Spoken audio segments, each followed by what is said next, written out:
I don't share things that go on in my personal life, but I've decided to take a new dive and actually start sharing some things because I noticed that a lot of people do go through most of the things that I go through and kind of need help or maybe even some guidance. So I decided to hop on here again. I don't normally do this, and I wasn't getting on here glamps, so what you see is what you get. So I decided to share a little story time with you guys. Hopefully that's okay. So without further ado, let's get into it. So I'm a CNA. Some of you may or may not know. A CNA is a certified nursing assistant.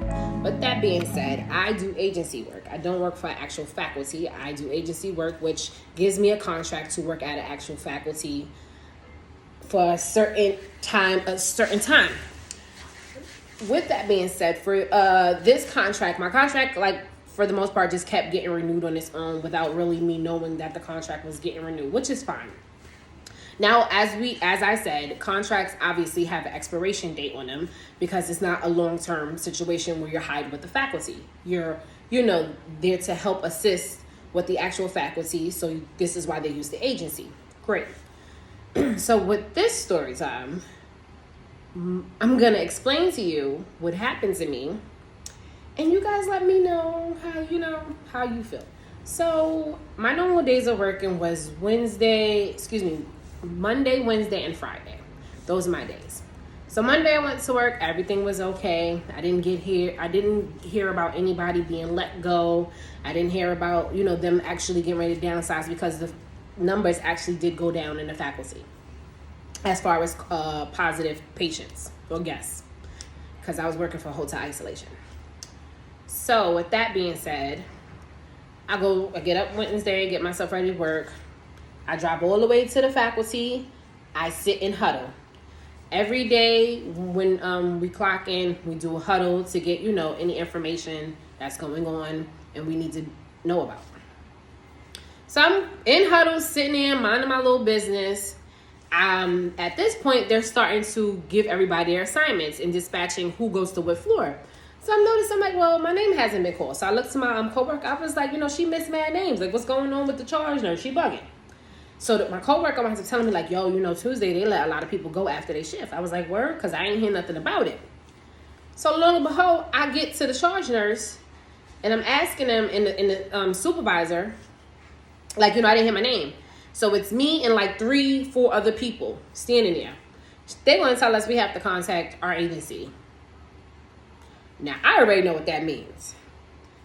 This means pretty much I've been let go and they're downsizing.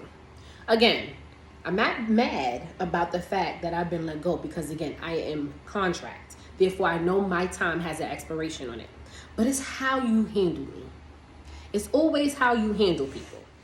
So I'm sitting there and I'm looking, so y'all made me get up and come 30 minutes out of my bed, wasting my gas, for you to tell me I got to call my agency when you could have just called me to let me know I was no longer needed.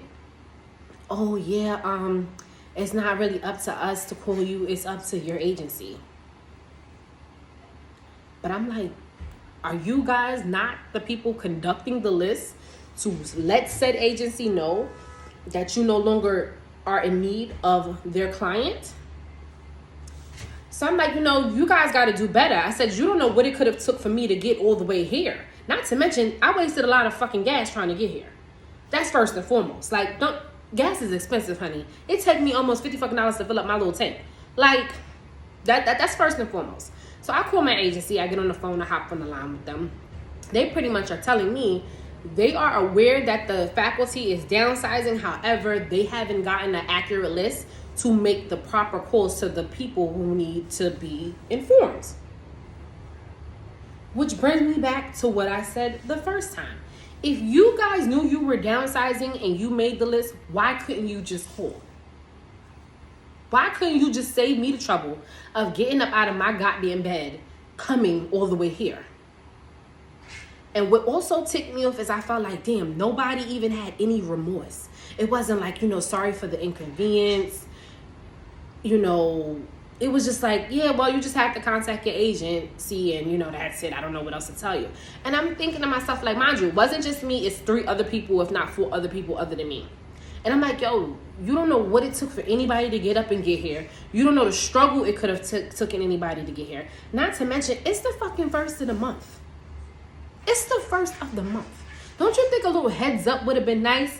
Not at no point was there a heads up about, you know what, guys, we're getting ready to let people go. To at least give people a chance to start looking for other situations. Now, me, myself, I'm a single mother raising kids. So it's like, it's the first of the month. Bills is due. And you got the audacity to sit in my face with no remorse, no empathy, no sympathy, nothing. So I was just like, this is ridiculous. So, I trucked my way back on home. Tell my agency, you guys, y'all owe me at least 4 hours of pay for today, period. Like, if y'all knew what was going on, no information was given to me between you nor the client, I'm owed 4 hours worth of my pay at least. So I trucked myself on home, and lo and behold, my goddamn gas tank go off, so I need some damn gas. See what I'm talking about? The fuckery? Like, now I need gas. And I done wasted my gas getting here and getting back home when I could have just stayed my black ass home. But anyway, again, I'm not mad about my contract, and I'm mad about how it was handled. I'm mad about the fact that you made me come all the way from Brooklyn to Queens, and I wasn't needed. And I just sat through this whole fucking huddle. Like, ugh.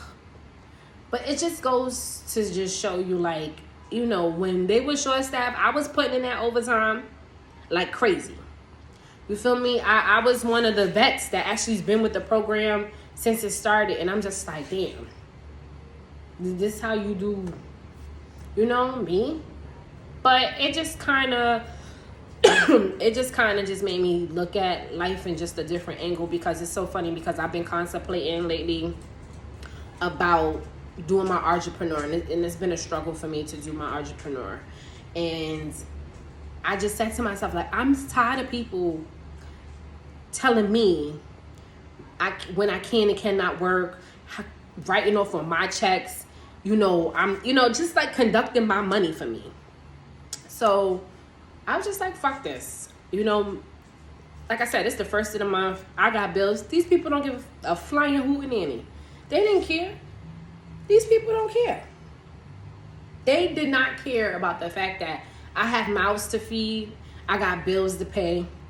Like I said, no one was empathetic to the fact that I just came all the way out of my way and now I have no job because, again, a courtesy would have just been like, you know what, we're getting ready to let people go, so you guys should probably start looking for a new job. Like I said, this is agency.